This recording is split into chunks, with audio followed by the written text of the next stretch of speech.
bienvenidos todos a esta charla divulgativa sobre la primera circunnavegación, el viaje que comenzó Magallanes y no pudo terminar, lo terminó Juan Sebastián Elcano. Para esta charla yo tenía muchas ganas de que viniese José Ángel, porque justo en el año que se cumplía el 5º centenario, en 2020, estábamos más preocupados de otras cosas que de esta charla y de este 5º centenario. Y le pedí, por favor, que viniese al casino a hacerlo. Y él, pues con su generosidad, quiso desde el primer momento venir, sabiendo que era reponer muchos datos, hacer una exposición que no es nada fácil, y por eso se os ha facilitado un material para que podáis seguir con mayor fluidez todas sus explicaciones. Y bueno, a José Ángel lo conocemos todos, es un apasionado de la historia, pertenece al Club de Historia de Puente Genil, además de desarrollar su labor pues, en la óptica y audiometría en la Matallana. Farmacéutico y farmacéutico, efectivamente. Bueno, pues no me entretengo más, la charla vamos a pedir un par de cosas. Primero, que pongamos los móviles en silencio para no descontrolar mucho al ponente. Segundo, que si se va haciendo demasiado denso, haremos un receso de unos 5 minutos para que no tengamos, en fin, mucha idea dentro de la cabeza. Y ya le doy pie a nuestro presentador, José Ángel Chacón. Buenos días a todos, muchas gracias, Javi, por darme el espacio, como siempre, en este lugar tan emblemático de Puente Genil, donde se desarrolla la cultura y las tradiciones y todo lo que es interesante para el público que tiene digamos, interés en temas curiosos como este. En septiembre de 2019, 500 años después de la salida de la expedición, Sanlúcar de Barrameda y Sevilla celebran con gran bombo ser las ciudades donde se preparó y se vivió la hazaña y ser los primeros que dimos la vuelta al mundo.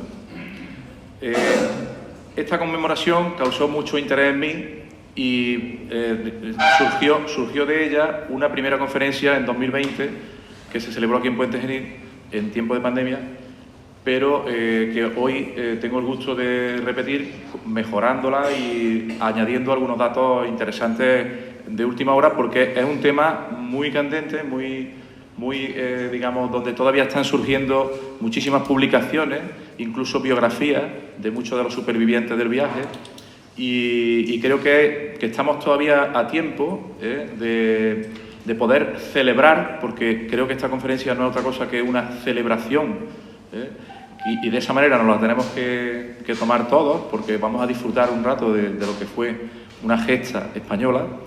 Y quería comentaros antes, bueno, que dado la dificultad de viaje, como ha dicho Javi, voy a intentar, como hay muchos personajes y muchos puntos geográficos, pues intentar facilitarlo con el guión que os he dado para poder seguir un poco más la explicación. Vamos a empezar ya lo que es la conferencia en sí. De esta forma, bueno, primero quería relatar las fuentes bibliográficas que he usado. La primera fue la visita a la exposición del Archivo de India, justo antes de la pandemia, tuve ocasión de asistir.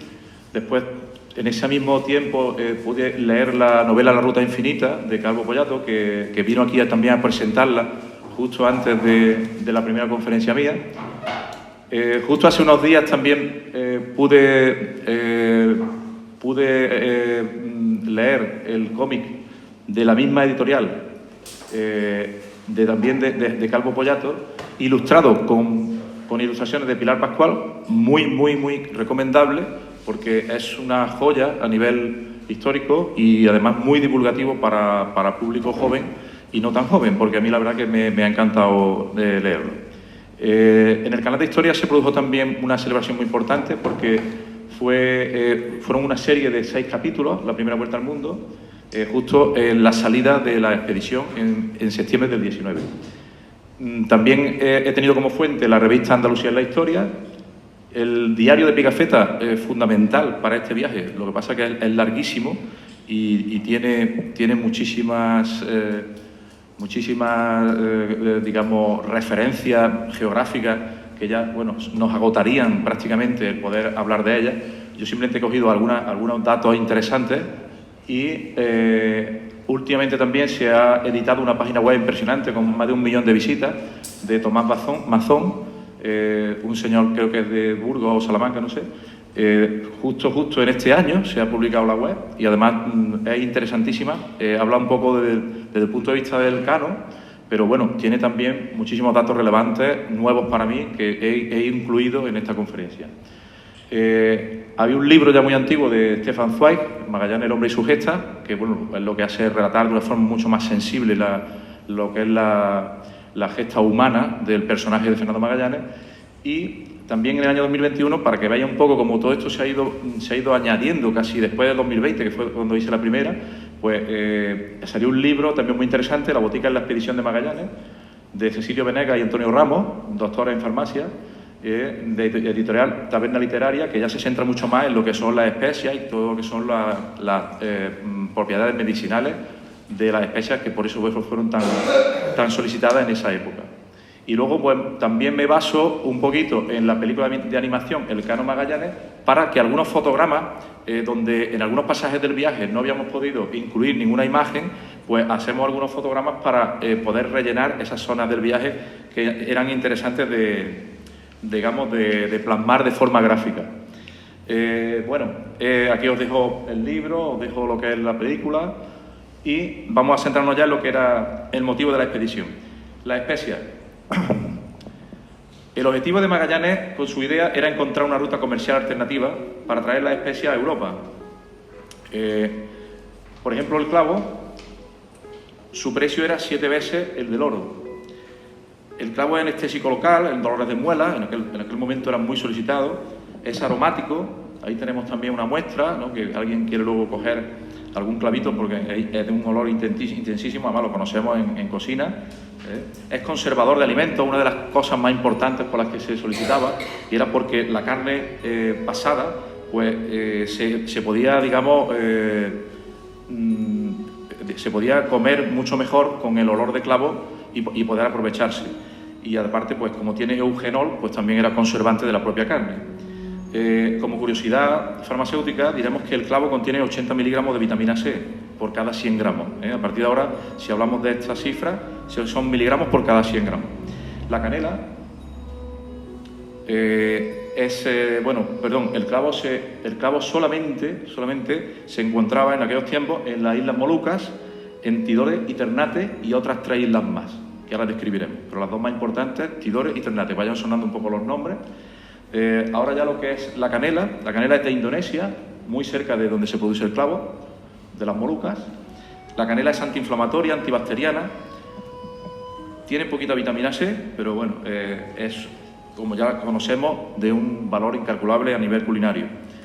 La nuez moscada, muy apreciada en los usos culinarios también, hoy día se sigue usando en jarabes para la tos, en costelería, en la Coca-Cola incluso. La pimienta, originaria de India y de Asia tropical, aromática, digestiva, rica en minerales, vitaminas A y K y antioxidantes. El jengibre aumenta la inmunidad porque lleva zinc, es expectorante y se encuentra en el sudeste asiático. Costaba mucho tiempo y esfuerzo y vidas traerlas de Asia y sobre todo era una cuestión social. Su presencia en una mesa de postín y un vino caliente especiado mostraba el poderío de los anfitriones. Ruta de la seda y ruta portuguesa. Los portugueses ya hacía años que habían descubierto esta ruta y habían llegado a Malaca, que es Indonesia, ese puerto que hay entre las dos islas, y a las Molucas. Fijar un poquito que esa isla grande, que son las Célebes, que parece un hombre con la mano alzada, pues justo detrás estarían las Molucas. También es verdad que a partir de... Hay otra ruta para traer las especias a Europa, que es la ruta de la seda desde China, que era muy aprovechada por los árabes y lógicamente por los venecianos, a donde llegaban a sus puertos y a Génova, y de aquí, de estos dos puertos, desde Italia, se distribuían a toda Europa. Entonces, pero este comercio es totalmente abortado en 1453, cuando los turcos toman Constantinopla, y entonces cortan, aquí en Turquía, Constantinopla, cortan automáticamente lo que era el comercio de la ruta de la seda. Tratado de Tordesillas. El 7 de junio de 1494, en la villa de Tordesillas, el reino de Portugal con Juan II y el de España con los reyes católicos hacen división del océano Atlántico de polo a polo, por una línea imaginaria, un meridiano imaginario. A 370 leguas al oeste de Cabo Verde quedaría la parte española, el hemisferio oriental para la corona de Portugal.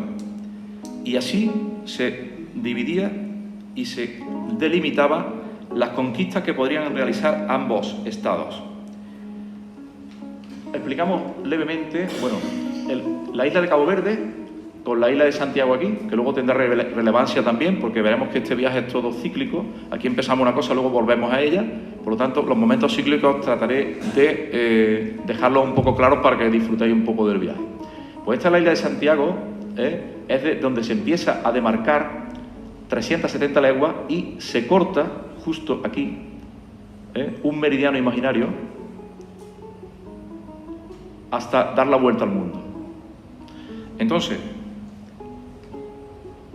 aquí lo veis de forma más gráfica, justo por aquí, se supone que, bueno, ya se ha medido las 370 leguas desde Cabo Verde, y volvemos y dando la vuelta al mapa mundi nos encontramos que atravesamos las Islas Molucas, de forma que se divide la parte portuguesa y la parte española.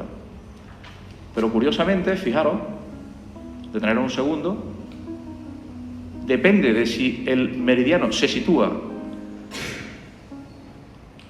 un poco más hacia una isla de Cabo Verde o hacia otra, si no estamos en la Santiago, volvemos un poquito atrás, si en vez de volvernos a la Santiago nos fijamos en esta isla, ahí había una duda porque el tratado dice las de Cabo Verde, pero no señala cuál. Entonces hay un margen ahí de unos kilómetros que luego es la que nos serviría un poco para ver en la duda geográfica que quiere resolver Magallanes. Presentamos al personaje. Nacido en Sabrosa, Fernando de Magallanes o Hernando de Magallanes, fue paje de la reina Leonor, es un noble. Con 25 años ya se embarca en la flota de Almeida, que fue virrey de la India, y con 25, y después en 1508, no se lo piensa dos veces y se embarca de nuevo. Esta vez en una flota mucho más pequeña con destino a Malaca, buscando las Molucas. Allí se surtirían también de pimienta de Malabar, de rubíes, de canela, de Ceilán, de porcelanas chinas, de marfiles de Sillán, de sándalo de Timor. La pequeña flota portuguesa fue la primera en llegar allí y Magallanes lo vivió. La idea que desde niño le rondaba la cabeza era navegar, explorar, descubrir y triunfar. También fue destinado a Marruecos, donde en una pelea quedó cojo para siempre. Pero poco a poco va madurando su plan. Nada le impide seguir adelante. Él dispone de datos privilegiados. Cuenta con unos datos geográficos, unos ciertos y otros no tanto, pero quiere poner en marcha su proyecto. Sabía que la Tierra era redonda y la ruta hacia el oeste, hacia las Molucas, era posible, no solo por la parte portuguesa, sino por la parte española.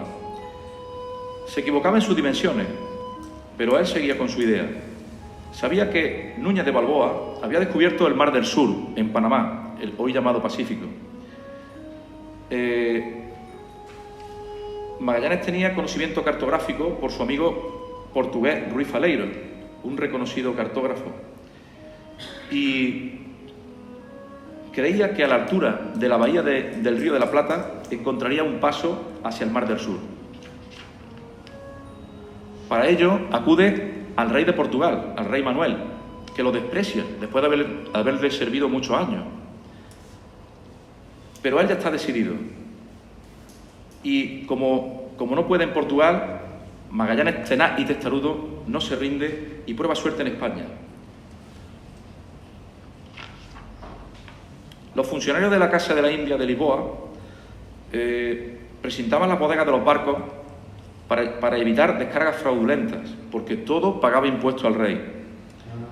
El Papa español amenazaba con la excomunión al portugués que se atreviera a navegar en el lado español. Así también se consideraría alta traición y muerte el intentar buscar un portugués la especiería para Castilla.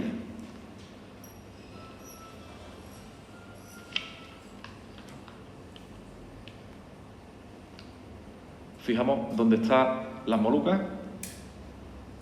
y dónde está Malaca. Aquí ya habían llegado los portugueses y aquí también, pero lo tenían en secreto. Hablemos ahora de un personaje trascendental en la expedición, que fue Cristóbal de Haro, empresario burgalés y banquero clave en la expedición. Hizo una gran fortuna vendiendo índigo, tinte para los pañeros flamencos, caña de azúcar, oro y esclavos, y por supuesto todas las especies, demandadas en todas las cocinas europeas. Si quería participar en la expedición, sería compartiendo beneficios con el rey conforme a sus aportaciones, que fueron nada menos que 1.880.000 maravedíes, aproximadamente la cuarta parte, y el resto lo puso la corona española. Haro, visitado por Magallanes en Lisboa, le dio a cuenta dinero para que fuera a Sevilla y cartas de presentación para Diego Barbosa, lugarteniente del rey en los Reales Alcázares. Allí se fue con Faleiro y su esclavo Enrique.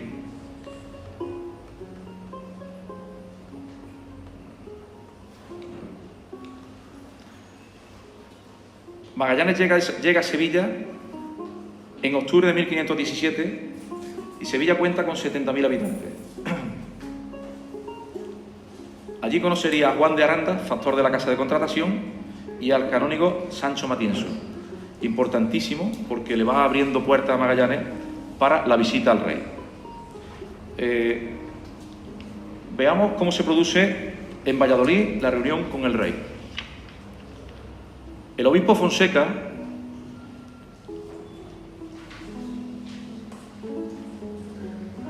le pide a Magallanes que le dejara una esfera terrestre que él llevaba como muestra para enseñársela al rey, que era fruto de su trabajo con Ruy Faleiro.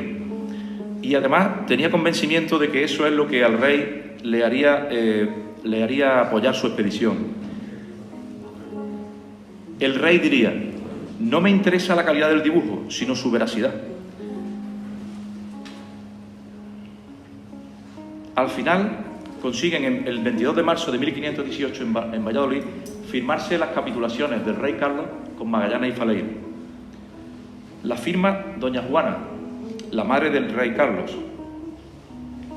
Iría una tripulación con 250 hombres y a Magallanes se le ordenó por la Orden de Santiago. Faleiro, debido a sus escándalos, fue apartado por el rey del viaje. Sevilla, puesta a punto de las naves. Casi más de un año para poner a punto las 5 naves. Esto es una maqueta que está actualmente expuesta justo en el Arenal, en el muelle de las Muelas de Triana, donde salió la expedición.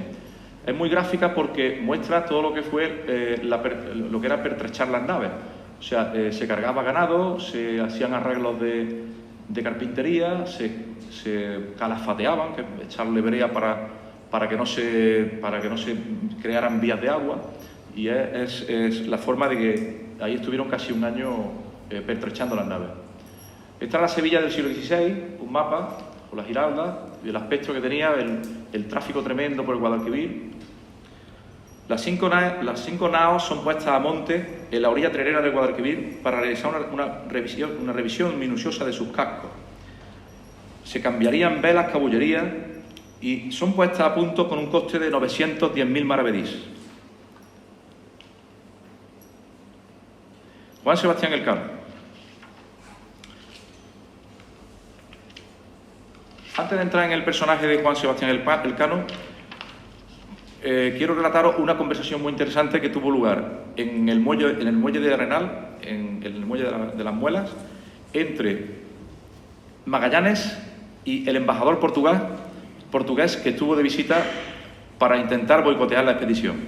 El embajador portugués dice: alto en nombre del rey de Portugal, os prohíbo que zarpéis, no podéis ir a las Molucas y lo sabéis.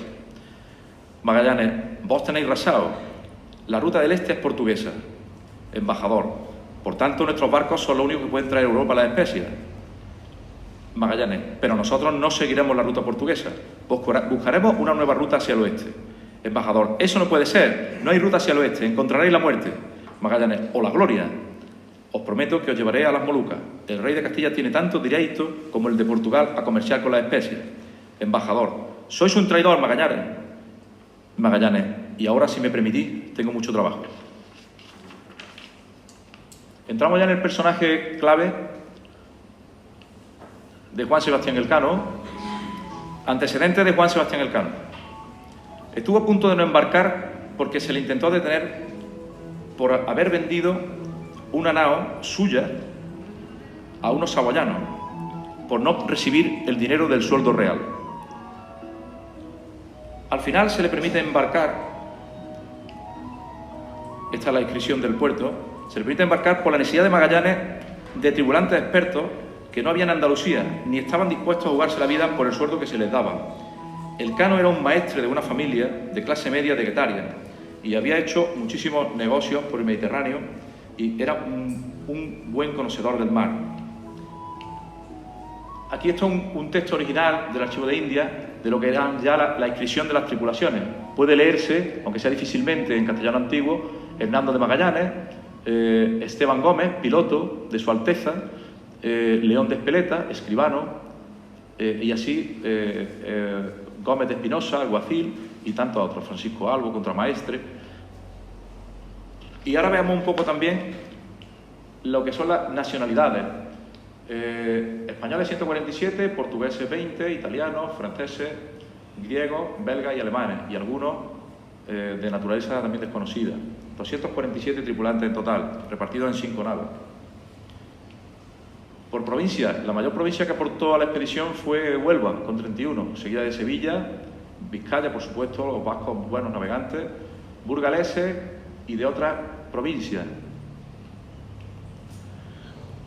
Refiriéndonos a algunos personajes concretos, ya hemos hablado de Elcano, Francisco Albo, griego, contramaestre, y grumete, que era el último escalafón de la cadena marina, de la cadena de mando. Bueno, en este caso, después de los marineros, son los últimos los grumetes, que son como aprendices.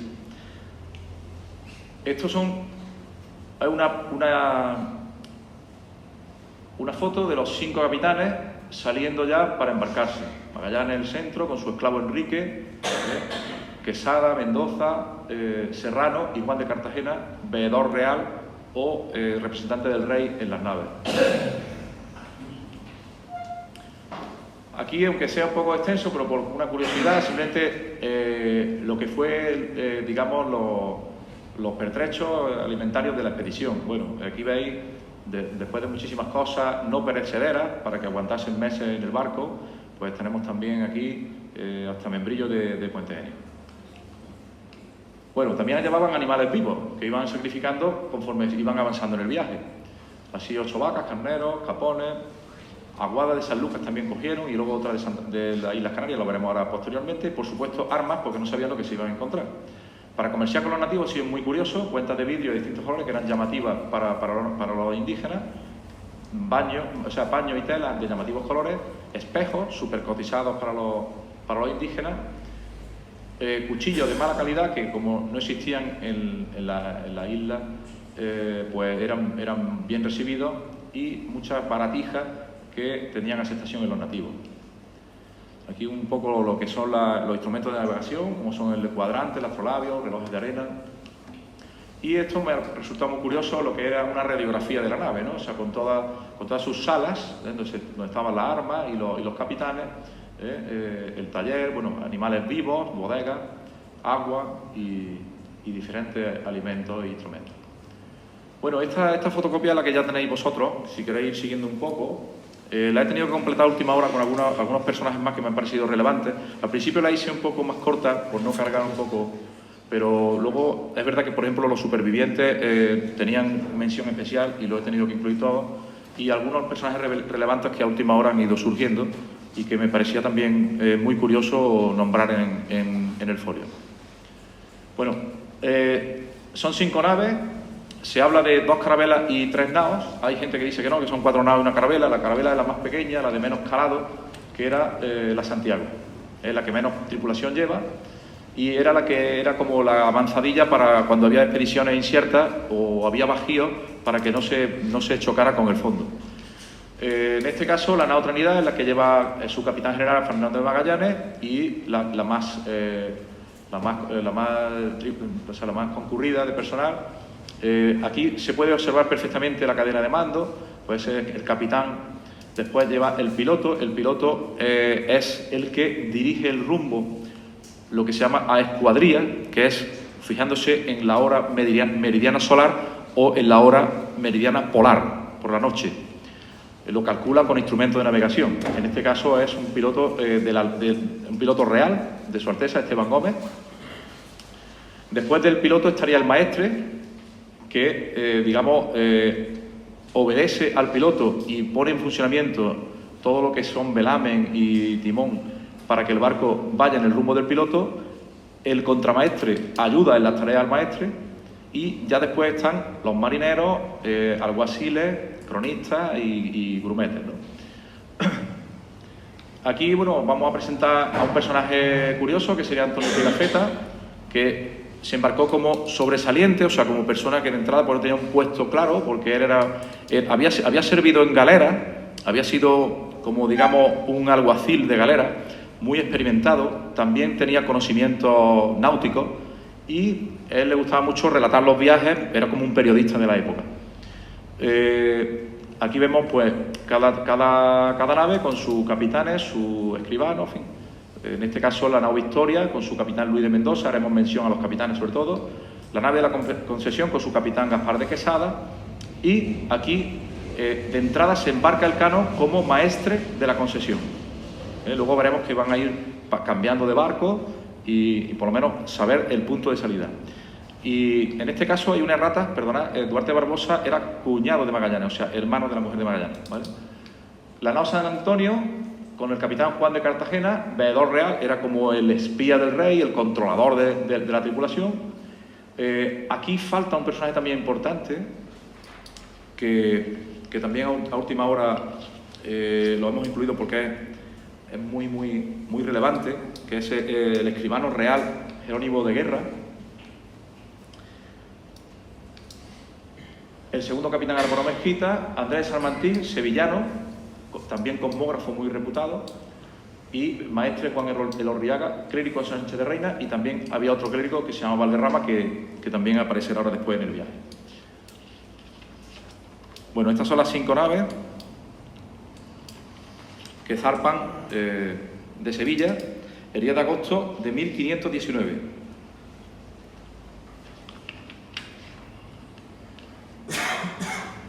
En poco tiempo llegan a Sanlúcar y para hacer una aguada.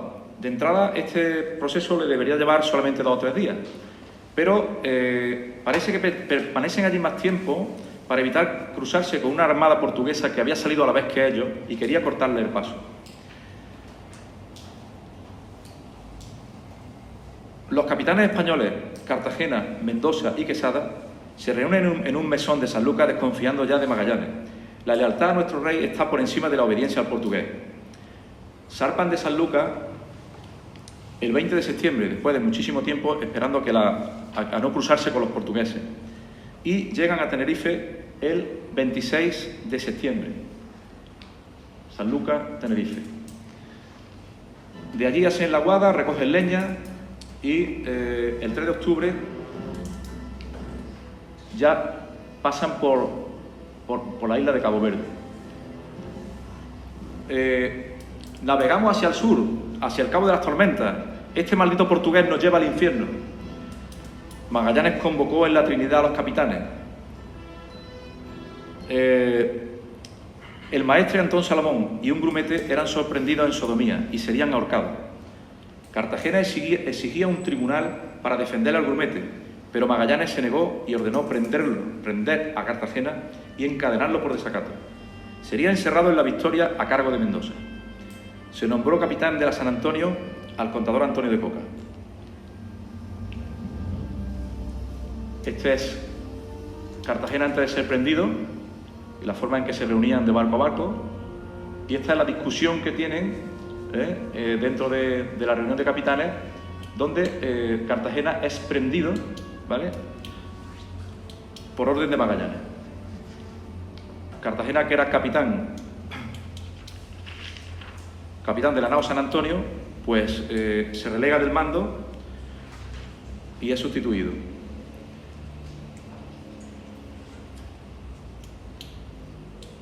En la nave Victoria, Mendoza se haría cargo de él.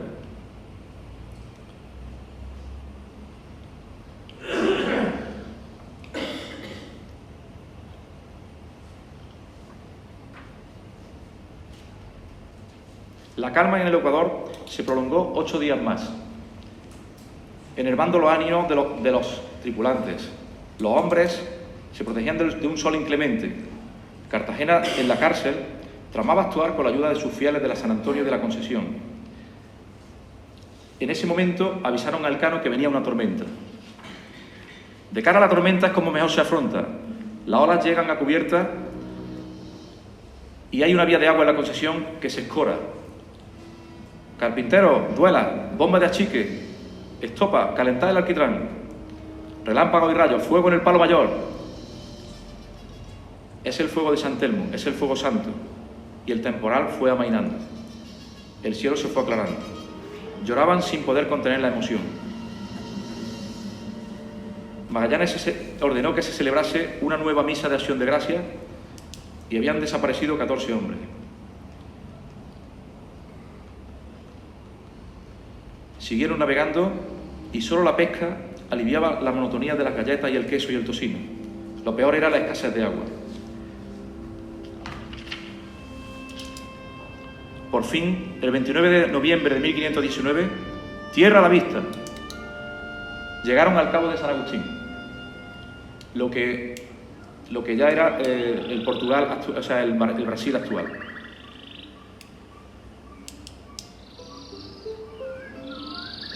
Cartagena debió ser invitado a la reunión,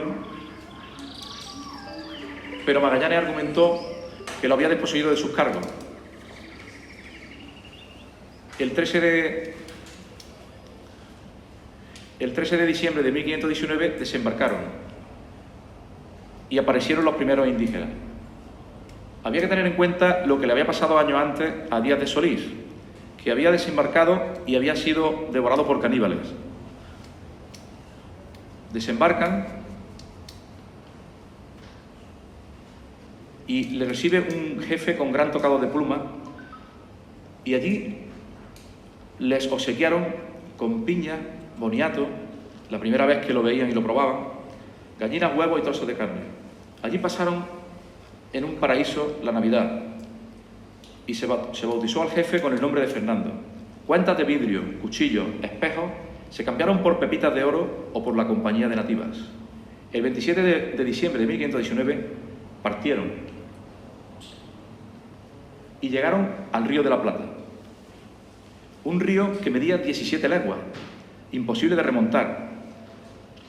Y ya se dieron cuenta que aquel no era el paso. Allí pudieron avanzar un poco más hasta la bahía de San Matías. Y justo a esta altura se encontraron por primera vez pingüinos, extraños gansos negros que nos sirvieron para llenar la despensa de carne y huevos, según palabras de Pigafetta. Pero Magallanes no sabía dónde los llevaba. Nadie había sobrepasado aquella latitud. El 24 de febrero de 1520, los fríos acortaban los días y avistaron la bahía de San Julián, llegando a ella el 31 de marzo de 1520. Aquí un detalle de la bahía de San Julián. Geográficamente está muy bien protegida y allí quisieron pasar el invierno. Al contrario de lo que pensaron algunos capitanes, contrario a Magallanes, no querían estar tanto tiempo en San Julián porque se consumirían todos los víveres y no les daría para llegar al Maluco.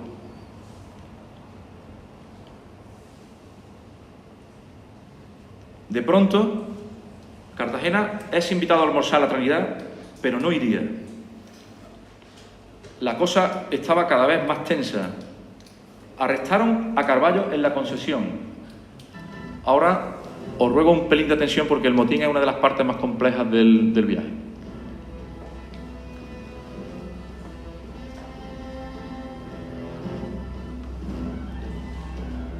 En la Concesión se arresta a su capitán, portugués Carballo, y en ese momento abordan la San Antonio.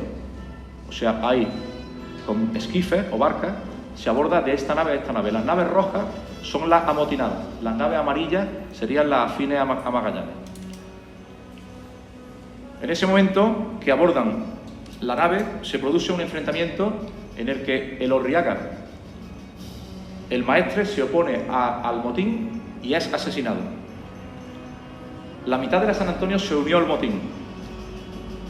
Después pasaron a la Victoria. O sea, ya tienen la San Antonio con Juan de Cartagena anexionada a la fuerza, y en este momento quieren pasar también a abordar la Victoria.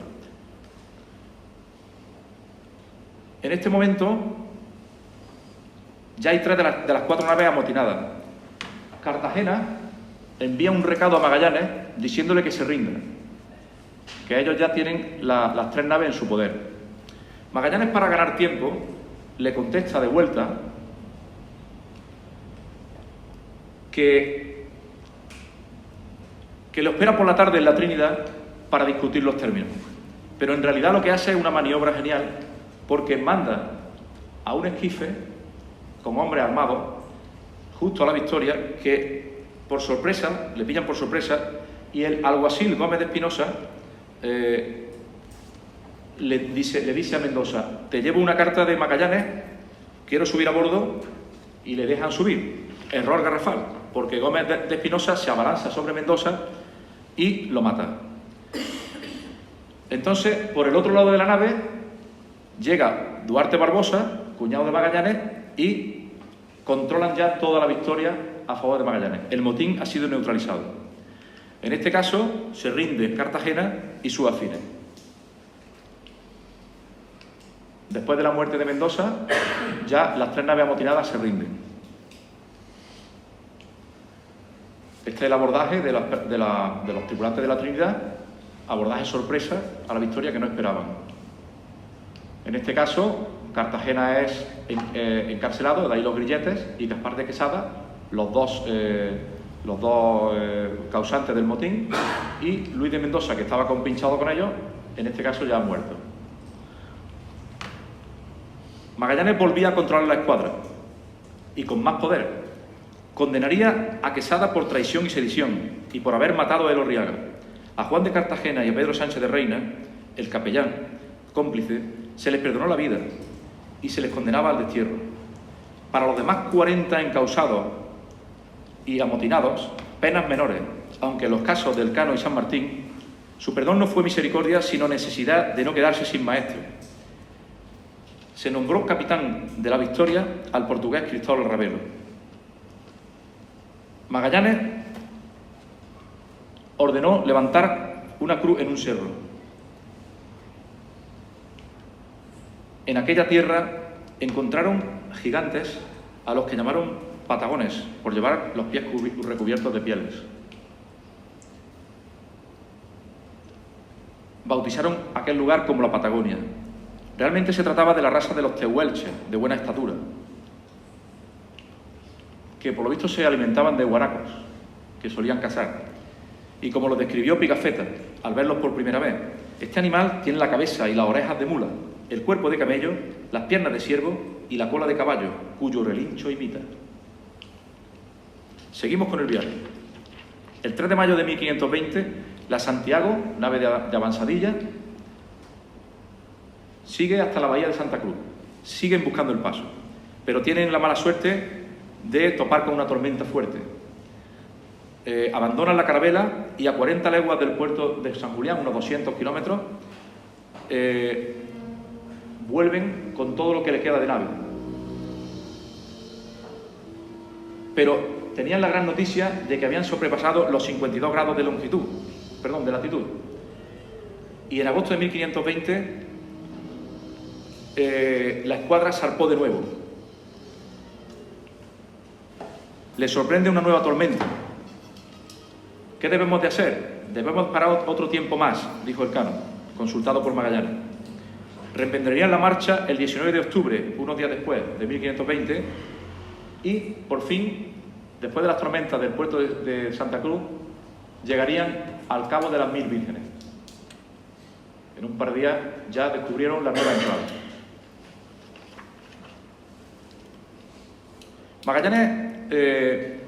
Magallanes ordenó que cogerían el canal de más al norte y las otras dos naves el de más al sur.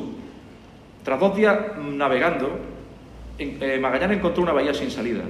Habían perdido 5 días inútilmente. Esperaron a la San Antonio, que no apareció.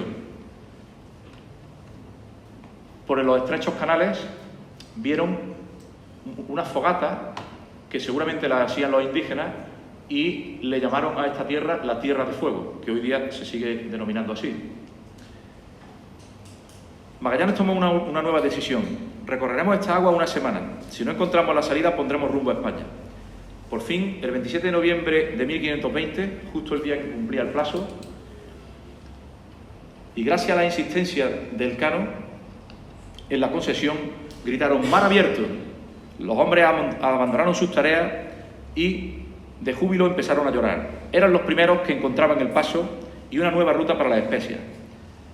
Magallanes tomó aquellas tierras en nombre del rey Carlos, penetró en aquel mar hasta la cintura como Balboa unos años antes y bautizó aquel mar como Pacífico. Habían transcurrido desde la entrada al estrecho de Magallanes pues más de un mes por tortuosos canales para llegar al final a la salida. El júbilo de los tripulantes y el Pacífico. Deserción de la nave San Antonio. Al mando de su piloto Esteban Gómez, portugués y segundo al mando después del destierro de Cartagena y la muerte de Lorriaga, ya 2 semanas antes, la San Antonio había descubierto el paso de las especias. También estaba compinchado en esa nave Jerónimo Guerra, escribano real burgalés, agente secreto del rey, que no soportaba la autoridad de Magallanes. Su relación con Magallanes era mala, de los dos, porque el rey había, sobre todo Esteban Gómez, el rey había rechazado un proyecto de Esteban Gómez a favor del de Magallanes. Gómez, conocedor de que el rey había dispuesto de que se diera aviso de todo descubrimiento importante, urdió un plan y a espaldas del capitán Mezquita, el capitán de la San Antonio, que lo prendieron, decidieron volver a Sevilla. Gómez, mintiendo, diría al volver a España que en el punto acordado con los demás ya no estaban allí. Posteriormente, Pigafetta, al declarar, contaría que desertaron. Al volver del estrecho, intentaron volver a San Julián, donde estaban desterrados Cartagena y el clérigo Sánchez de Reina, pero no los encontraron. A su paso de vuelta, descubrieron las Malvinas, por eso una de ellas se llama San Antón, en honor a la nave San Antonio. La ruta seguida por la San Antonio hasta llegar a Sevilla fue esta, y en sí también se considera una hazaña náutica, porque el 3 de mayo de 1521 llegaron a San Lucas y 3 días después llegaron a Sevilla, donde los representantes de la Casa de la Contratación, ansiosos por noticias, le interrogaron. ¿Ha regresado sin conocimiento del capitán? Hemos cumplido mandato del rey. ¿No está don Juan de Cartagena al mando de San Antonio? No, ha sido desterrado. A Matienzo, el tesorero, valedor de Magallanes, le costaba admitir que Magallanes desobedeciera al rey y abandonara a 2 hombres en una isla. Mezquita, en cambio, que estaba preso por Gómez, declaró a favor de Magallanes. Los detenidos fueron a Burgos ante el obispo Fonseca. Son creídos y puestos en libertad, y se les suprimiría la paga a Beatriz de Barbosa, esposa de Magallanes. Pero volvamos al Pacífico. Acaban de descubrir el paso y las 3 naves dejan atrás el paso para adentrarse en el Mar del Sur. Sueñan que navegan por el Índico, cerca de las Molucas, ignorando que se enfrentan al mayor océano de la Tierra. Un océano nunca antes surcado por europeos, en el que sus mapas ya no sirven. 100 días le llevará a cruzarlo.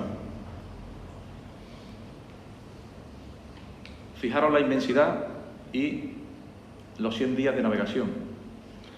Y las calmas del Pacífico. Al principio, con clima propicio y vientos fuertes, avanzaron 70 leguas al día, unos 385 kilómetros. Sin embargo, el océano parecía no tener fin. Magallanes desconocía la medida de la Tierra en leguas. Sabía por Faleiro que las Molucas estaban próximas al Ecuador, pero aquellas aguas no habían sido navegadas. También sufría falta de provisiones por la deserción de la San Antonio, que era la nave de las provisiones. Tras 3 semanas de navegación, el 24 de diciembre de 1520 habían navegado 2000 leguas, y según San Martín confesó a Magallanes, los hombres creían estar perdidos. En palabras de Pigafetta, la galleta que comíamos no es pan, sino un polvo mezclado con gusanos que han devorado la sustancia y que tiene un hedor insoportable por estar empapada en orín de rata. El agua que bebemos está corrompida y es igualmente hedionda. Las aguas de aquel mar parecían no tener fin. Con medias raciones desde que comenzó el año 1521, la mayoría tenían la encía hinchada, apenas podían roer el tocino rancio y el queso duro, y la enfermedad les empezaba a cobrar víctimas: disentería, tifus y el peor de todo, el escorbuto. Una tarde vieron tierra, una pequeña isla. Le llamaron Isla San Pablo. Hoy día es el atolón de Puca Puca. Se botó un esquife con 12 hombres y a las 3 horas de recorrer la isla, ningún animal. ¡Qué decepción! Unos días más tarde, desde la Victoria, se oyó otra vez tierra, otro islote de árboles que solamente con algunos tiburones alrededor que los pescaron y aliviaron el hambre, y carne de un par de pájaros. La semana siguiente fueron las peores. Vamos a ganar indulgencias con tanto ayuno, decían, ya que estamos en Cuaresma. Era el hombre de febrero de 1521, miércoles de ceniza.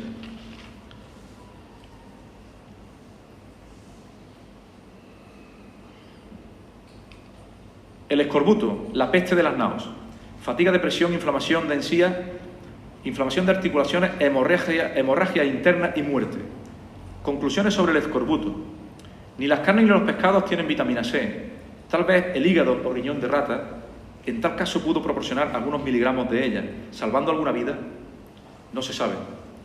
Tal vez el queso, al estar la vitamina C presente en la leche, pudo ayudar algo. Solo el membrillo fresco contiene vitamina C, 13 miligramos por cada 100 gramos, pero no la carne de membrillo que llevaban en la expedición, como afirmaba un nutricionista en el canal de Historia, erróneamente, dado que la vitamina es termolábil, se va en el agua de cocción de la carne de membrillo. Eso sí, la carne de membrillo, como manjar exclusivo de los mandos, pudo aliviar las úlceras de las mucosas y encías que provocaba la enfermedad. Fijaros, ya llegaba un momento en que, cuando no había nada que comer, como escribía Pigafetta, hasta las ratas, repugnantes para el hombre, llegaron a ser un manjar tan caro que se pagaba cada una a medio ducado, el sueldo de un día en el siglo XVI. Llegamos al terrible trance de comer pedazos de cuero, con el que se había recubierto el palo mayor. Estaba tan duro que había que remojarlo en el mar durante 4 o 5 días, para después ponerlo a la parrilla. Frecuentemente quedó reducida nuestra alimentación a serrín de madera como única comida. James Lind, hacer mención al británico que consiguió saber que las naranjas y los limones en 1747 podían curar el escorbuto. Fijaros que desde 1520, que estamos 21, hasta 100 y pico años después, no se consiguió, casi 200 años, no se consiguió saber qué pasaba. Y hizo terribles estragos en todas las expediciones de aquel tiempo. Ya estamos llegando al final del Pacífico, ya se ve cercana a la tierra de Indonesia y de las Molucas, y por fin ven tierra. Habían recorrido más de 3.000 leguas y el 6 de marzo de 1521 un grumete de la Concesión cantó tierra, tocaron la campana. Indígenas semidesnudos se presentaron en la orilla. Habría comida. Cayeron de rodillas y llorando dieron gracias a Dios. De noche, los indígenas atrevidos, en canoa, robaban un esquife de la Trinidad y todo lo que pudieron de la concesión, hasta que fueron ahuyentados con arcabuz. Estaban en la isla de Guam, en las Marianas, primer contacto con tierra de la Indonesia. 40 hombres, por orden de Magallanes, desembarcaron. Los nativos lanzaban flechas y lanzas, pero Elcano ordenó disparar e incendiar las casas y embarcaciones de los indígenas. Allí cogieron por primera vez plátanos y le llamaron a aquel lugar Isla de los Ladrones. Las encías mejoraron al menos por la vitamina C presente en las carnes de gallina y de cerdo. Rumbo suroeste volvieron a ver tierra el 18 de marzo de 1521. Magallanes desembarcó con una decena de hombres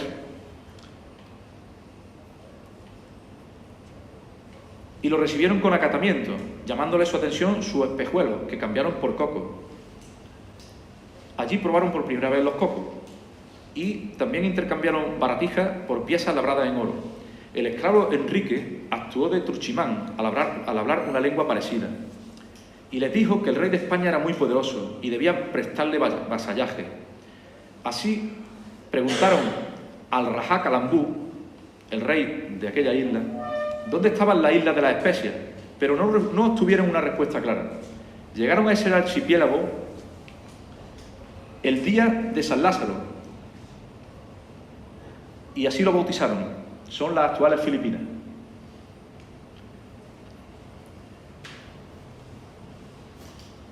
Pasaron 8 días en esta isla, yendo Magallanes diariamente a visitar a los enfermos y llevándoles vino de cocotero que los repusiera. Y el hambre era tal que, aunque fuera Viernes Santo, comieron carne de cerdo. Buscaron la isla de Cebú, donde, según los nativos, habían visto había un sitio donde resguardar las naves. El domingo de resurrección, misa solemne en la playa, con gran comunión general.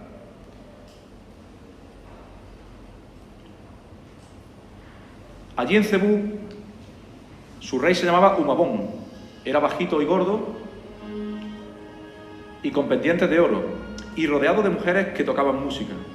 Se firmó con ellos un tratado de alianza y los españoles tendrían el monopolio comercial de su reino. Llenaron las bodegas y hasta se construyó un almacén. El rey aceptó el bautismo y se bautizó como Carlos en honor al emperador de España, y la reina se le llamó Juana en honor a la reina de España. Valderrama bautizó ese día a más de 800. Un nativo enfermo se curó y lo tomaron como un milagro. Las alianzas locales no eran el objetivo de la expedición. Bueno, esto fue uno de los regalos de Magallanes al rey de Cebú, Humabón, que es el niño santo de Cebú, que actualmente existe y se puede visitar en la isla, como uno de los digamos, símbolos de que por allí pasaron los españoles. Decía que las alianzas locales no eran el objetivo de la expedición, ni perderla habría cambiado el resultado final. Pero Magallanes quería afianzar su relación con Humabón, y Humabón tenía problemas con algunos otros jefes locales. Así, había un jefe llamado Zulapulapu que rehusó convertirse al cristianismo y rehusó entregar obsequio alguno, desafiando a Magallanes a que fuese a buscarle. Y en este momento Magallanes acepta el desafío y va a Mactán. En este momento no sé cómo estáis. ¿Estáis cansados? ¿Queréis que paremos? ¿Vamos bien? No sé ni cómo vamos de tiempo. ¿Llevamos media hora, 3/4? ¿Cuánto llevamos? 3/4 horas. ¿Queréis que descansemos un pelín? Es que el viaje es largo, por eso. Pero si vais bien, seguimos entonces, ¿no? Venga, pues con vuestro permiso.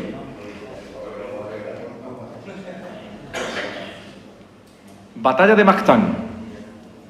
Muerte de Magallanes. Ya hemos dicho que si lo hizo fue para asegurar su alianza con Humabón. Lo hizo contra lo que prevenían las instrucciones reales, evitar combate. Incluso Serrano, el capitán de la Santiago, Pigafetta y Elcano le avisaron de que desconocía el número de indígenas a los que nos enfrentaban. Los escarmentaré, dijo Magallanes. Acompañado por el rey de Cebú y su yerno en barca, a los que Magallanes no les permitió luchar, el 27 de abril de 1521, al amanecer, varios esquifes, con 70 hombres pertrechados, recibieron una descarga de lluvia de flechas envenenadas. Los 1500 indígenas lanzaban lanzas y se replegaban. Los arcabuces disparaban. 50 indios muertos por solo algunos españoles que habían ido a quemarles las casas. Magallanes ordenó retirada ordenada, pero al ver que era el jefe, se abalanzaron sobre él clavándole flechas envenenadas en el único sitio donde no tenía armadura, en sus piernas, cosiéndolo luego a cuchilladas al caer de bruces. Los lentos arcabuces no servían ante la superioridad numérica indígena. Esta lucha encarnizada, desigual, duró cerca de una hora. La muerte de Magallanes provocó la desbandada. Murieron 7 hombres, entre ellos Cristóbal Ravelo, capitán de la Victoria, y 30 heridos.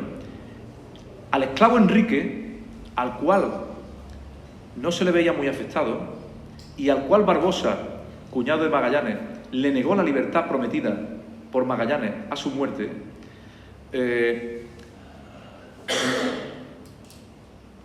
cambió muchísimo la actitud de Enrique con los españoles. Fue imposible recuperar el cadáver de Magallanes para hacerle un entierro digno. Duarte Barbosa, su cuñado, quedó al mando y quiso someter a Enrique porque quería llevárselo de vuelta a España con su hermana Beatriz. Así, Duarte Barbosa, al faltar capitanes muertos, como Magallanes, quedó al mando de la Trinidad y el mando de la Victoria se le entregó a Luis Alonso. Los demás que estaban en la ciudad comprando, al enterarse del incidente y de que habían perdido la batalla, todos llevaron rápidamente las mercancías a bordo. Barbosa tenía acceso a los documentos de Magallanes. Decidió volver a Cebú a recoger provisiones y objetos del almacén. Y allí la actitud de los indígenas cambió. Con la derrota de Mactán, se enteraron de que los españoles ya no eran tan poderosos. Ya habían repuesto a su ídolo, a los que adoraban antes de ser bautizados. Humabón, convencido para la traición por Enrique, el esclavo de Magallanes, planeó exterminar a los españoles y apoderarse de sus barcos y cargamentos.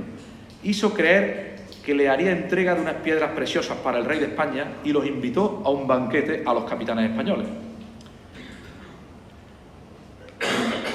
Carballo sospechaba y junto a Pigafetta, herido, y Elcano se quedaron a bordo. El 1 de mayo, fatídico, el 1 de mayo de 1521, Juan Serrano, Duarte Barbosa, junto a 22 hombres, asistieron al banquete. Era raro que no había mujeres. Los hombres de Humabón rodearon a los españoles desarmados. Traición. Más de 100 indígenas salieron de los matorrales degollando sin piedad y los españoles huían a cuchilladas. Barbosa trató de tomar a Humabón como rehén, hasta que una lanza atravesó su espalda, ante la sonrisa de Enrique. Al capitán Serrano lo dejaron herido con vida para intercambiarlo en rescate, pero al final las naves tuvieron que huir por decisión de Carballo. Y así también pereció San Martín, el piloto sevillano, amigo del Elcano, con el que habían descubierto el paso del estrecho, y el capellán Valderrama. Quedaban menos de 100 hombres. Quedaban menos de 100 hombres y huyeron a la isla de Bohol y se reorganizaron. No podemos continuar con 3 naves, nos faltan brazos, señaló Elcano. Carballo y Pigafetta proponían seguir con las 3 naves, reclutando hombres en Malaca, pero portugueses, dijo algo. no creo que vuestros compatriotas nos reciban con los brazos abiertos. Una nueva ruta para las especias es una ruina para sus intereses. Así, Elcano, Albo, Juan de Roda y Acurio votaron abandonar una nave, la Concesión, por ser la más vieja y más castigada. La quemaron y se organizaron dos tripulaciones equilibradas. Carballo sustituiría a Barbosa muerto en la Trinidad y el alguacil Gómez de Espinosa se haría cargo de la Victoria, siendo Elcano maestre, subiendo de escalafón. Navegaron sin rumbo entre islas con bancos de arena y no encallaron por la pericia del Elcano. Las provisiones mermaban y solo en la isla de Palawan pudieron surtirse. Aún estaban en Filipinas, en la isla Filipinas. Pero en julio de 1521 lograron salir del laberinto y vieron tierra a proa. Vieron una inmensa ciudad con mayor grado de civilización que las que habían visto antes. «Son moros», dijeron. Y al desembarcar un bote con 6 hombres, lo reconocieron y dijeron: ¿españoles? Estaban en Brunei, el actual Borneo. En Brunei fueron invitados a palacio ricamente amueblado con alfombra y celosías, montados en elefantes. Eso sí, irían desarmados y allí se les sirvió comida. Su rey, Siripada, rodeado por varias mujeres, era moreno de 40 años y piel tatuada, y comentó que le gustaría que el rey de España fuese amigo suyo. Allí se enteraron de que las relaciones con los portugueses eran tensas comercialmente, pero, por desgracia, una vez que estaban ya comerciando, Siripada exigía tener rehenes para poder hacer el comercio sin problemas. Retienen a Elcano y a Espinosa, pero Espinosa se desespera y acaba matando a un capitán local. Al final son liberados, pero otros 2 españoles quedan retenidos y allí, a finales de julio, tienen que abandonar Brunei. La Trinidad chocó con unos bajíos y se le abrieron 2 vías de agua. Debían repararlo. Tardarían 37 días porque no tenían madera seca.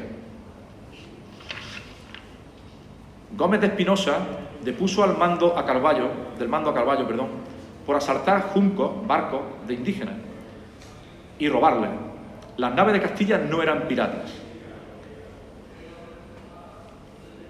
Gómez de Espinosa se hizo capitán de la Trinidad y Elcano capitán de la Victoria. Justo en esta fecha, Elcano pasa a ser capitán de la nave que le llevaría de vuelta a España. Compartieron el mando con el escribano Martín Méndez. Gómez de Espinosa encontró un arca cerrada en el camarote de Magallanes. Decidieron abrirla. Dentro había cartas de marear, instrucciones reales y anotaciones secretas de que la especería estaría en el hemisferio que corresponde a nuestro rey. Los portugueses evitarían que prosiguieran el viaje. Lo mantendrían ellos en secreto igualmente. Se hicieron a la mar y Elcano pasaba horas comprobando que Magallanes podía estar en lo cierto. Se decía que solo en una isla crecía el árbol del clavo y en otra los arbolillos delgados de la canela. Las Molucas. El 8 de noviembre de 1521, tierra a proa. Era una de las islas de las especias, Tidore. Después de 27 meses, la expedición culminaba su segundo objetivo.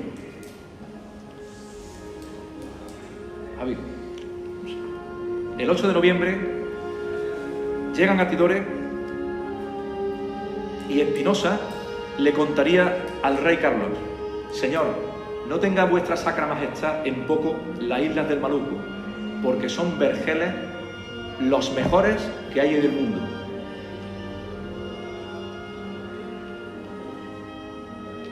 El detalle de las Islas Molucas, pequeñísimas, la primera que llegan a ella es Tidore. En Ternate también se cultiva el clavo y en Maquián.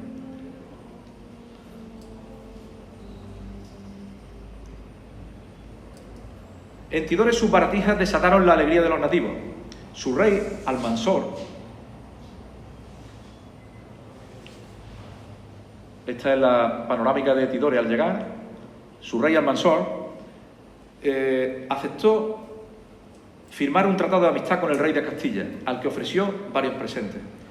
La noticia de extranjeros, no portugueses, ni musulmanes, ni venecianos, se extendió por todo el Maluco. Así, 10 brasas de paño rojo se trocaron por más de 4 quintales, casi 200 kilos, de clavo. Justo lo que se cambiaba por 15 hachas o 50 tijeras, o 5 tazas de vidrio. Los espejos tenían gran aceptación. Lástima que la mayoría se rompieran en los temporales. Solo algunas toneladas de clavo pagarían la expedición.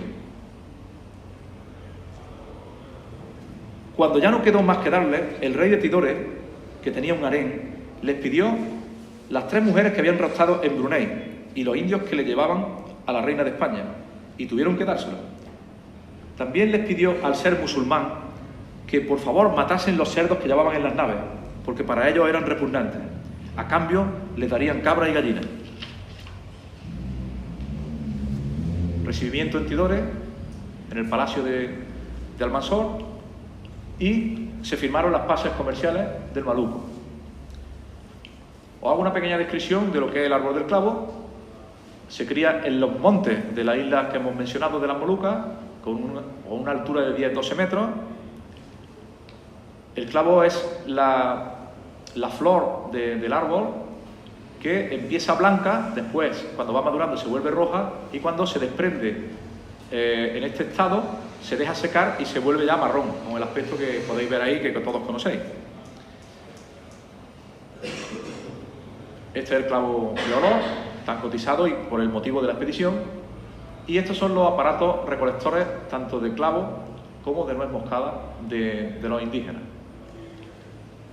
Aquí el cargamento ya del clavo y la localización exacta de lo que son las Molucas ya sombreadas, archipiélago, digamos, de las Molucas y archipiélago de Banda, donde se criaba la nuez moscada. Aquí las bodegas llenas. La nuez moscada solo se encontraba en las diminutas islas de Banda, como hemos visto, y allí en Tidore se le apreció un personaje portugués, Pedro de Lorosa, que les dijo que el amigo de Magallanes, Francisco Serrao, había muerto.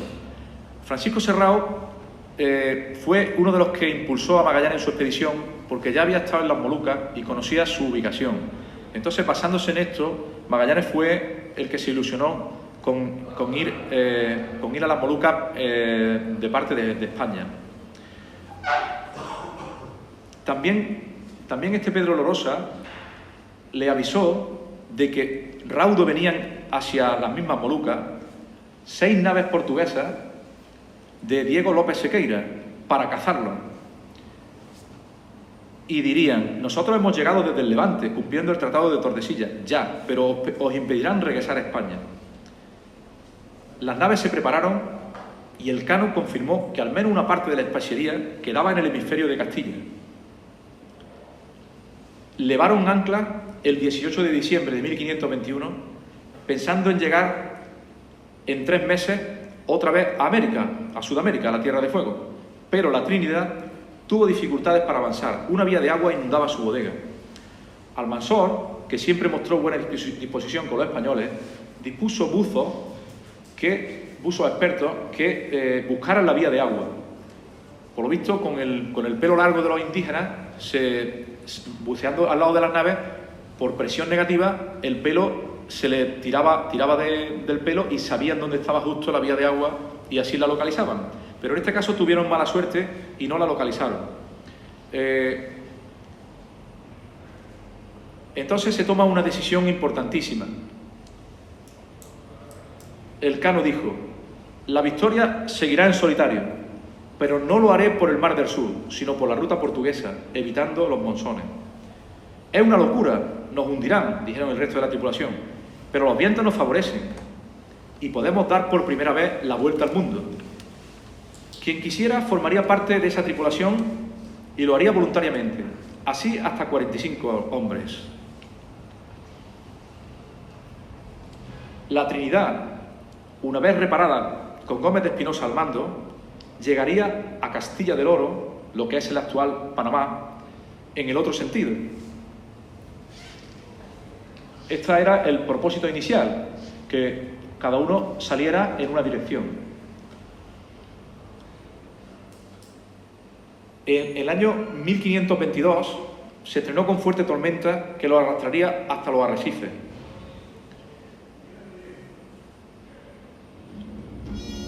Prometo 2 libras de cera a Nuestra Señora si nos libra de esta.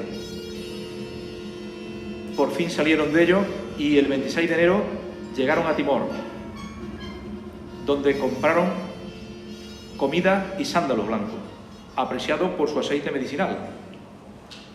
Fijaros la peripecia por Indonesia. Isla de Guam, donde es la isla de los ladrones, donde le robaron, Isla Filipinas, donde tuvieron la batalla de Mactán y la traición de Cebú, la isla de Borneo, donde por fin lo reciben bien y le indican dónde están las Molucas y ya la salida hacia Timor. Esta es la última isla que visitan. Están a punto de descubrir Oceanía, pero justo pasan de lado y no la ven.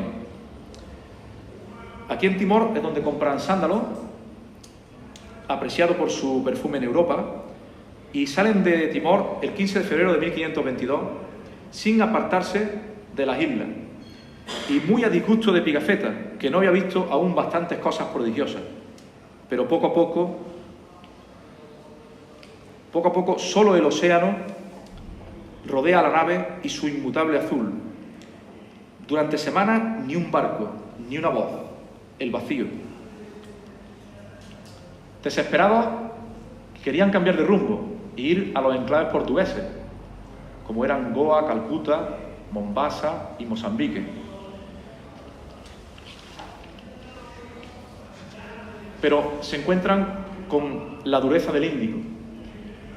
El Océano Índico es solo la primera prueba. Para evitar las rutas portuguesas, la Victoria se dirige hacia el suroeste, o sea, van hacia el sur, para evitar la zona portuguesa, y atraviesan por las zonas más inhóspitas, con vientos, los 40 rugientes, y le esperan 3 meses de temporales, viento y corriente en contra.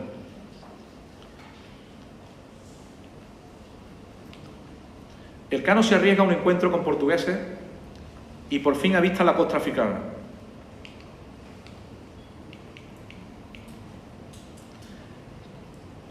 De pronto el hambre, terrible compañera del Pacífico, se había colado a bordo sin ser vista. Hay una muestra de los hambrientos que estaban. Los víveres para 5 meses, mucha carne, pero insuficientemente salada, se corrompe y es tirada por la borda. Solo les queda agua y arroz y agua, y el agua es mala para beber. Se presenta de nuevo el escorbuto y la muerte sobre la tripulación, que pide cambiar de rumbo y que se confíe de una vez el barco a los portugueses. Sería el fin de la expedición, pero Elcano exige que aguanten. Decidimos antes morir que entregarnos a los portugueses. Un abordaje a la costa africana sin puerto resulta inútil, ni agua ni frutos. Solamente encuentran manglares y no pueden ni acercarse. Habían tenido ya 4 bajas y desconocían el obstáculo de los vientos. Durante 2 semanas apenas avanzaron. A 40 grados de latitud, el frío y 2 muertos más. Elcano decide por fin cambiar de rumbo y de ir hacia el sur, ya gira y quiebra hacia el Cabo de las Tormentas. El Cabo de Buena Esperanza, o Cabo de las Tormentas, allí los asalta una furiosa tempestad que arranca el palo de proa y rompe el palo mayor, reparándolo laboriosamente los vacilantes marineros. Para evitar las corrientes había que pegarse a la costa, evitando los bajíos hacían plomadas, todos en silencio. 30 brazas a proa, 28 brazas a estribor y a 8 brazas a proa con viento de levante, viraron rumbo a oeste a todo trapo. El 20 de mayo de 1522 habían doblado el Cabo de las Tormentas. Dios estaba con ellos. Doblaron la ración de vino en la Sena y se alejarían de la costa sin farol nocturno para no ser identificados. Solo tenían pasta de arroz para 2 semanas y coco. No están vacías las bodegas como en el Pacífico. Esta vez el vientre de la nave va henchido hasta los topes. 600 quintales, aproximadamente 27 toneladas, de especias lleva la Victoria. suficientes para sazonar las más suculentas comidas de miles y millones de hombres. Y se hubieran salvado del escorbuto si hubieran comido clavo, rico en vitamina C, como habíamos comentado. Pero no lo sabían. ¿Pero se puede sustituir el pan por granos de pimienta o canela? También resulta una ironía cruel padecer sed en medio del mar. Cada día se arroja al mar algún apergaminado cadáver humano. 31 de los 47 y 3 de los 19 indígenas quedan ya en total. El Cano, a falta de capellán, rezaba el responso. Pigafetta propuso desembarcar, pero había que seguir. No eran conscientes del peligro, pero eran conscientes de su hazaña. Iban a demostrarle al mundo que la Tierra era redonda de forma práctica. Hasta ahora solo se sabía que era así de forma teórica en las cartas de navegación y en algún globo terráqueo. También demostrarían que las dimensiones eran muchísimo mayores de lo que se había creído hasta entonces. Además, algunas de las islas de las Especias quedaban dentro del hemisferio castellano. Había que racionar y sobrevivir, dijo el Cano. Cuando rebasemos el Ecuador, nos acercaremos a la costa.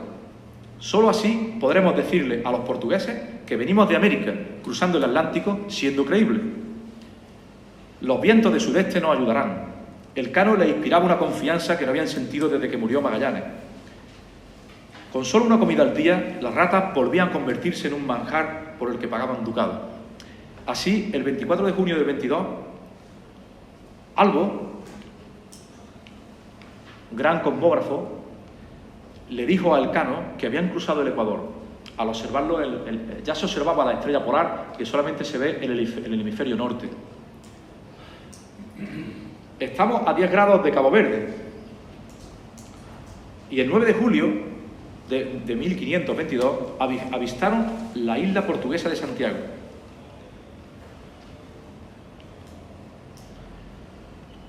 Elcano decidieron parar allí. Elcano entregó una bolsa repleta de piezas de oro a Albo. Comprad toda la comida que sea posible. Desembarcaron y al encuentro con los portugueses les preguntaron: ¿qué os ha ocurrido? Éramos una escuadra de 3 barcos que veníamos de América, pero una tormenta nos separó, se nos partió el mástil, estamos sin comida ni agua. Compraron bacalao, arroz, carne fresca, queso, huevos, tocino, vinagre, vino y agua. La farsa dispuesta por Elcano había dado resultado, pero los portugueses sospechaban de por qué no bajaba el resto de la tripulación tras varios días allí. Al volver en bote y completar una de las compras, ¡alto! ¡Daos presos en nombre del rey! Los 13 hombres fueron esposados y llevados al gobernador. Bueno, allí compraron en el mercado. No venís de América, sois lo que queda de la expedición que partió de Sevilla hace 3 años. A las mazmorras, en Lisboa dispondrán de vosotros. Pero la Victoria, al ver que no regresaban, se hizo a la mar. Se acercaron carabelas portuguesas para detenerlo. Dispararon su artillería y persiguieron la Victoria, que ya no estaba a tiro. En Cabo Verde, curiosamente, les dijeron que era jueves, pero según las cuentas de los españoles, era miércoles. Habían ganado un día al navegar en la misma dirección que el sol. Habían ganado un día sobre los que permanecen en el mismo sitio en la Tierra. A primeros de agosto, una pequeña vía de agua fue resuelta con la bomba de achique por turno, pero no había ningún carpintero a bordo. Se habían quedado todos en la Trinidad, ni tampoco tenían madera seca. Se habían cumplido 3 años desde que salieron del muelle de la Muela de Sevilla. El 24 de agosto, tormenta en las Azores, y Elcano bajó a bodega, el agua llegaba a las rodillas. Los hombres tuvieron que ser arengados, ya desesperados, diciéndoles: hemos salido de otras peores, vamos a rendirnos ahora. Parte de la comida perdida y algunos fardos de especias empapados. El 28 de agosto ya por fin rumbo a San Lucas. El 4 de septiembre se acabó el agua, pero avistaron el cabo de San Vicente de Portugal. Y por fin, el 6 de septiembre de 1522, entraban en el Guadalquivir. Y así, con grandísimo trabajo de la bomba, estando flacos como jamás hombres estuvieron, y con la ayuda de Dios y Santa María, llegamos. Una vez en Sanlúcar, el barco daba pena verlo.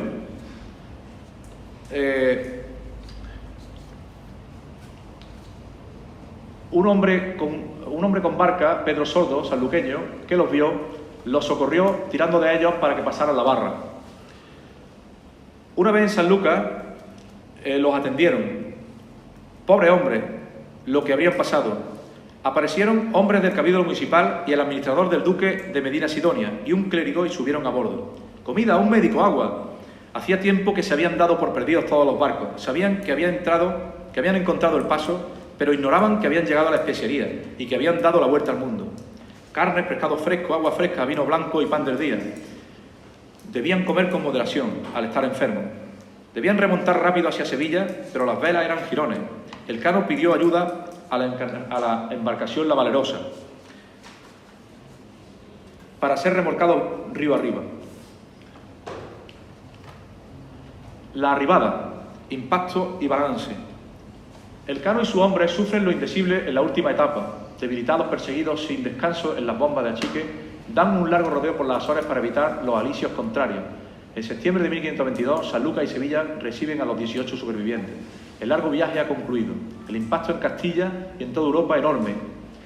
Ya se conoce empíricamente el tamaño de la Tierra.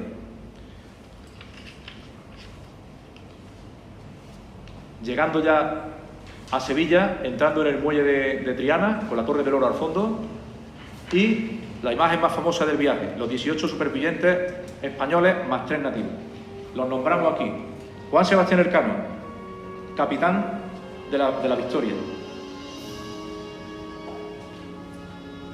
Francisco Albo, de Rodas, contramaestre. Hernando de Bustamante, barbero. Pigafetta, narrador del viaje. Miguel de Rodas, contramaestre. Juan de Acurio, contramaestre de Bermeo. Miguel Sánchez, de Rodas, maestre. Juan de Santander, maestre de Cueto. Martín de Judicibus, de Génova, alguacil. Han de Aquisgrán, lombardero, de Alemania. Diego Gallego, de Bayona, maestre. Nicolás de Nápoles, marinero. Nicolás de Nápoles, marinero. Miguel Sánchez de Rodas, marinero. Antonio Hernández Cornero, de Huelva, marinero. Francisco Rodríguez, de Sevilla, marinero. Juan de Subileta, de Baracaldo, paje. Juan de Arratia, de Bilbao, grumete. Y Vasco Gómez Gallego, de Bayona, grumete.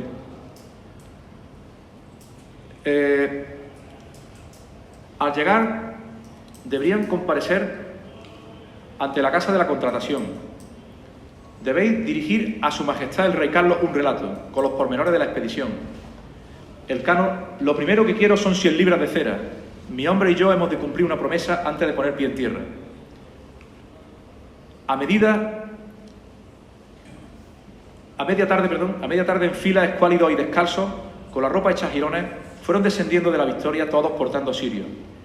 Por ellos y por quienes no habían sobrevivido. Se impuso el silencio en la muchedumbre. Elcano preguntó a una mujer: ¿por dónde queda el convento de los frailes de la Victoria? Allí mismo, donde habían oído misa antes de partir, oraron por el alma de todos los fallecidos. Al día siguiente, provistos ya de ropa y calzado, Elcano y Albo se dirigieron a los reales alcázares pidiendo ver a doña Beatriz de Barbosa, viuda de Magallanes. Elcano le habló de lo mucho que significó haber conducido a la escuadra y que murió como un héroe. También le informaron del fallecimiento de su hermano Duarte en Cebú. De allí se dirigió a la Casa de Contratación, donde, ante escribano, dio testimonio durante varias horas lo ocurrido en la San Julián y con la nave San Antonio, y en Mastán y en Cebú y la Trinidad. La dejamos averiada en Tidore, con Gómez de Espinosa y 50 hombres para volver luego por el Pacífico. No se sabe nada de ella. Elcano no sabía el destino de la Trinidad. Después hablaron con cosmógrafos y su información sería secreto de Estado. El cano despidió uno por uno a los hombres, asegurándoles recibirían su parte tasada por los funcionarios y por don Cristóbal de Alba, el principal inversor. Esa misma noche, el cano, en una posada, le escribe una carta al rey Carlos I, tuteándole: «Mas saberá tu alta majestad, lo que más habemos de estimar y tener es que hemos descubierto, he redondeado toda la redondeza del mundo, yendo por el occidente, e veyendo por el oriente». El mensajero llegaba a Valladolid con la respuesta del rey. Perdón, llegaba de Valladolid a Sanlúcar con la respuesta del rey. Le había citado a ir a verle.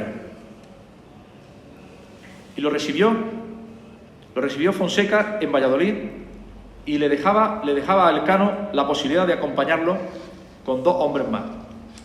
Y él eligió a Francisco Albo y al barbero Hernando de Bustamante.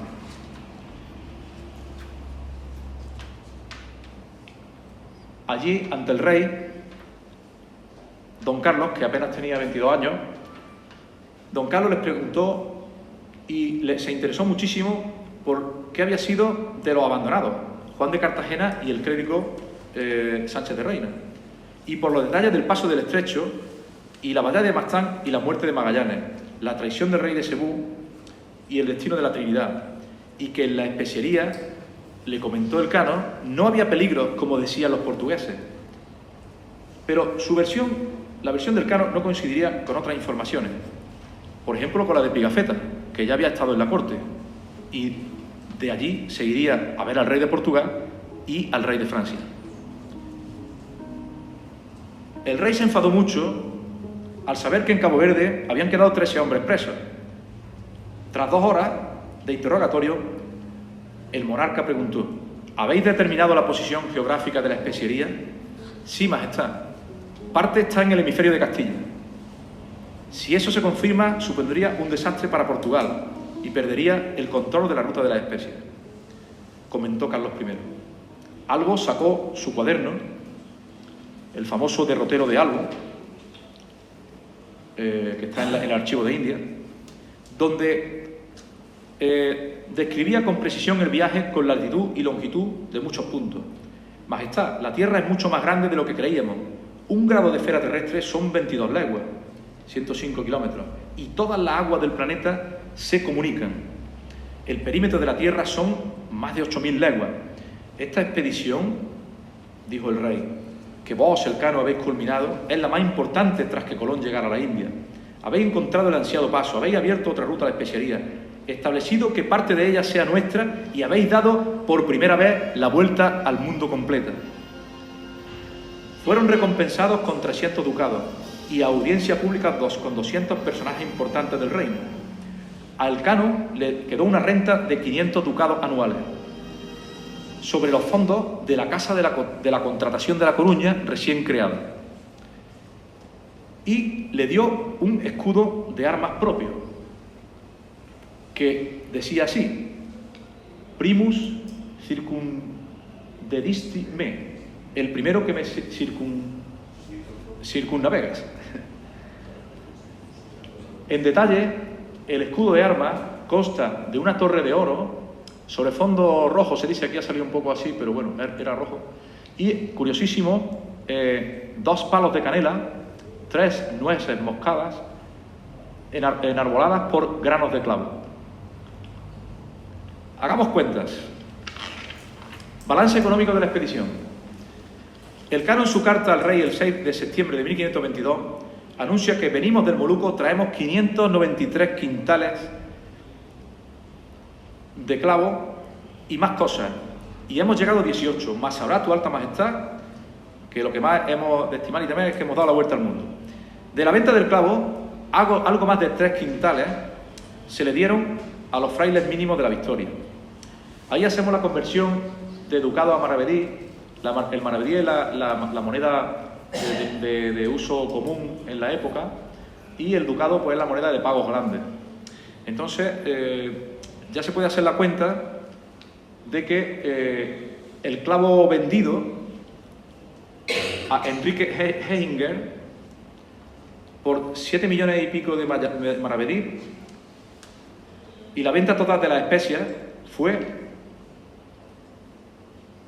de 8.680.000 maravedís. Como el coste de la Armada fue de 8.334.000 aproximadamente, se quedó un beneficio del 4,15%.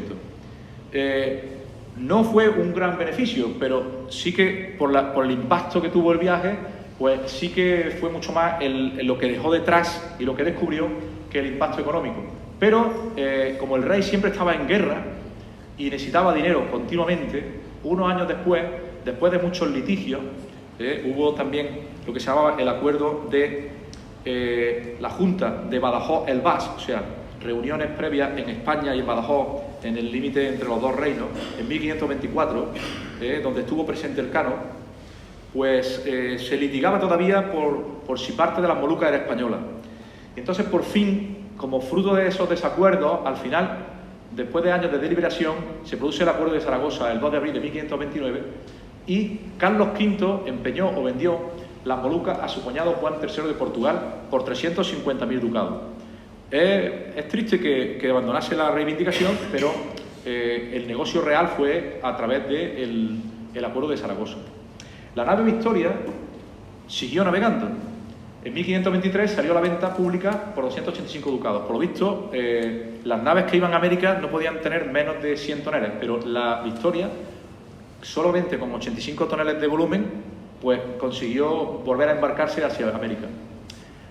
El Cano, junto con 3 de los 18 supervivientes de la Victoria, volverá a embarcarse en la Armada de Loaiza de nuevo al Maluco y acabaría sus días años más tarde, al parecer intoxicado por consumir un pez grande, parece una barracuda. Pero a nivel personal, el Cano expiaría su culpa como agitador un día ante Magallanes, puesto que convirtió en realidad el proyecto de su caudillo muerto. Autos de Cristóbal de Haro sobre la devolución de cantidades que adelantó el rey.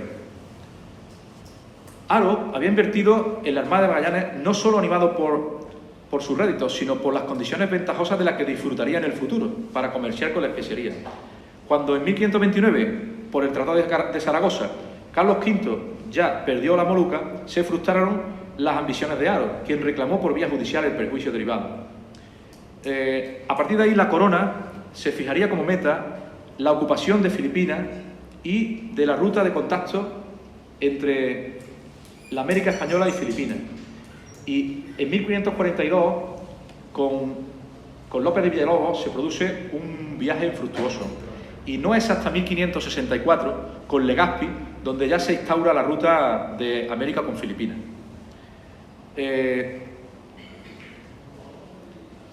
33 navegantes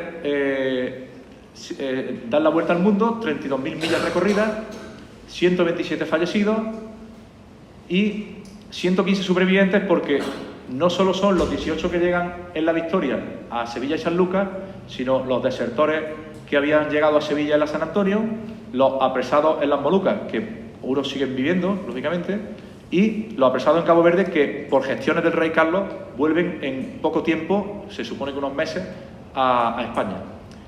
Y otros supervivientes. Ahora tenemos que hablar un poco de la Trinidad. ¿Qué pasó con la Trinidad?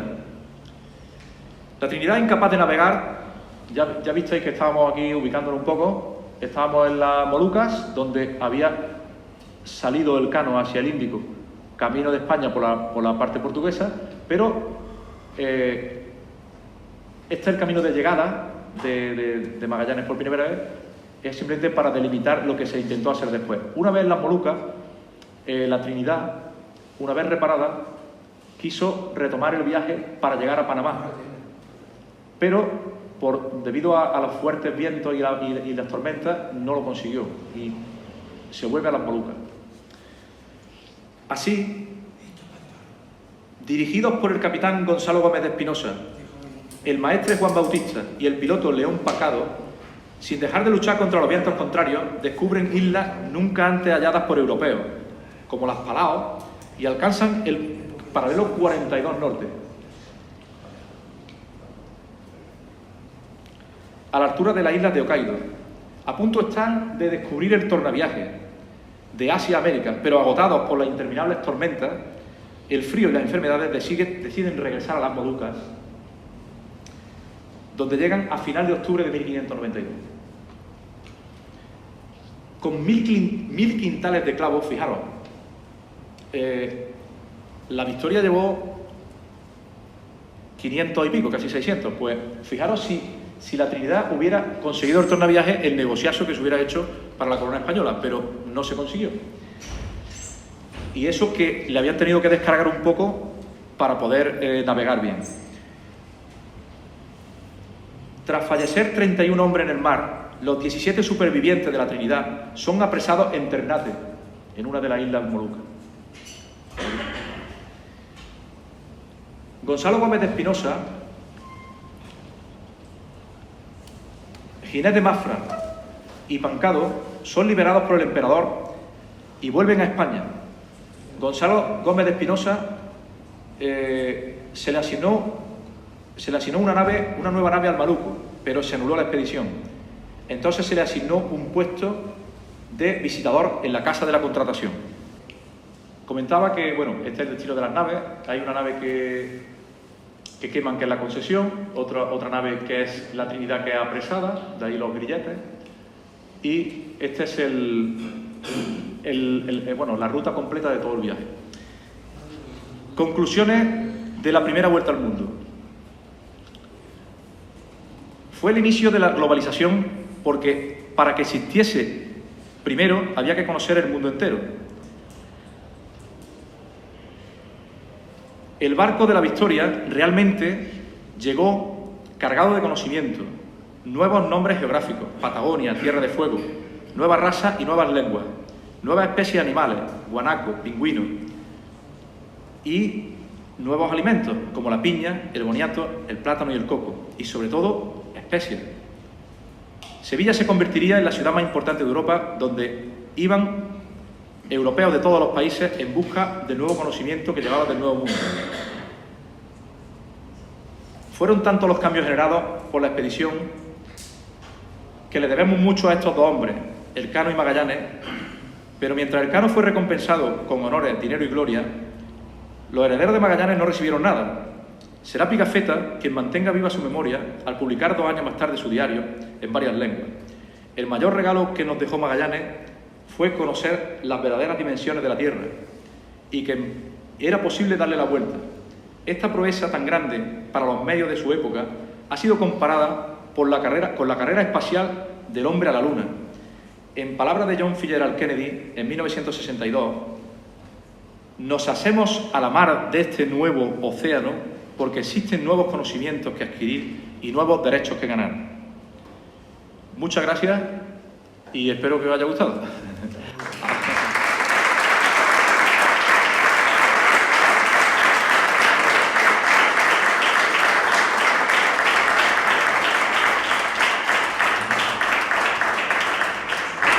No sé cómo estáis de fuerza, si os ha quedado ganas de hacer un poquito de coloquio o de alguna pregunta, y si no, lo que queráis. ¿Tenéis alguna curiosidad, algún comentario?